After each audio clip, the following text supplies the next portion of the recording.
Stability.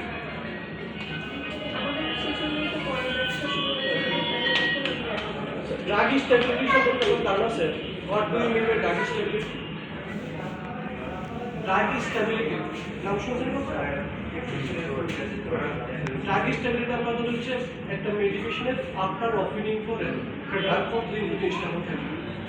একটা syrup যখন container open করে, একটা ইনসুলিন যখন ওপেন করবে কতদিন পর্যন্ত মেডিসিনটা স্টেবল থাকে, এটা আমাদের জানা দরকার না? শুধু আমাদের জন্য সব মানুষের জানা দরকার ড্রাগ স্টেবিলিটি কি। আপনারা কি জানেন ইনসুলিন কতদিন পর্যন্ত ইউজ করা যায়? একটা ইনসুলিন কতদিন পর্যন্ত ইউজ করা যায় আপনার ওপেনিং এর পরে? একটা যদি ইনটেক থাকবে রেফ্রিজারেটরে, আর হচ্ছে যখন আপনি পেশেন্টকে দিব কতদিন পর্যন্ত রাখা যায় একটা ইনসুলিন? 28 ডেজ, 4 উইকস পর্যন্ত একটা ইনসুলিন ইউজ করা যায়। ঠিক আছে, যখন ইনসুলিন ইউজ করে তখন কিন্তু রেফ্রিজারেটরে রাখা দরকার হবে না, বুঝতে পারছেন? ইনসুলিন আপনি সব জায়গায় যেতে পারবেন, এটা হচ্ছে আপনার ওপেনিং করার পরে। আর যদি ইনটেক থাকে তখন হচ্ছে আপনাকে রেফ্রিজারেটরে রাখতে হবে। কখনো শুনছেন এগুলো? ইনসুলিন সম্পর্কে ধারণা? ইনসুলিন কি? Insulin is one kind of protein acid. It's a hormone acid, biological product. অনেক কথা বলা যায়। It is a insulin is a high alert medication. Insulin এর মাত্রা যদি বেশি হয়ে যায় তখন পেশেন্ট কি হবে? হাইপোগ্লাইসেমিয়া হতে পারে। আর ইনসুলিন অ্যান্টিডোট কি জানেন? ইনসুলিন যদি বেশি করে যায় তখন পেশেন্টের সতর্ক। অ্যান্টিডোট জানেন? অ্যান্টিডোট হচ্ছে ডেক্সটোজ। ডেক্সটোজ হচ্ছে অ্যান্টিডোট, ইনসুলিনের অ্যান্টিডোট।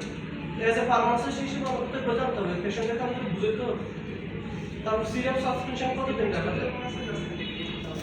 একটা অ্যান্টিবায়োটিক সিরাপ সাসপেনশন কতদিন পর্যন্ত আমি রাখতে পারবো আপনার ওপেনিং করার পর? 1 মাস। এটাই তো যে এটা জানেন না আপনারা, ঠিক আছে? অ্যান্টিবায়োটিক সাসপেনশন হচ্ছে 7 ডেজ পর্যন্ত রাখা যাবে, normal temperature, room temperature 7 days. কারণ এটা পাউডার ফর্মে থাকে, এটা হচ্ছে আপনাকে ডাইজেশন করতে হবে। এটা হচ্ছে নরমাল টেম্পারেচারে 7 ডেজ পর্যন্ত রাখা যায়। আর যদি আপনার রেফ্রিজারেটর রাখেন, রেফ্রিজারেটর রাখলে হচ্ছে আপনার 14 ডেজ পর্যন্ত রাখা যায়। এটা জানা দরকার না? গ্রাম পর্যন্ত অনেকে তো জানে না মেডিসিন কতদিন পর্যন্ত রাখা যায়, অনেক দিন পর্যন্ত খাওয়াইতে থাকে, তখন কিন্তু ইফিকেসি পাবে না পেশেন্ট।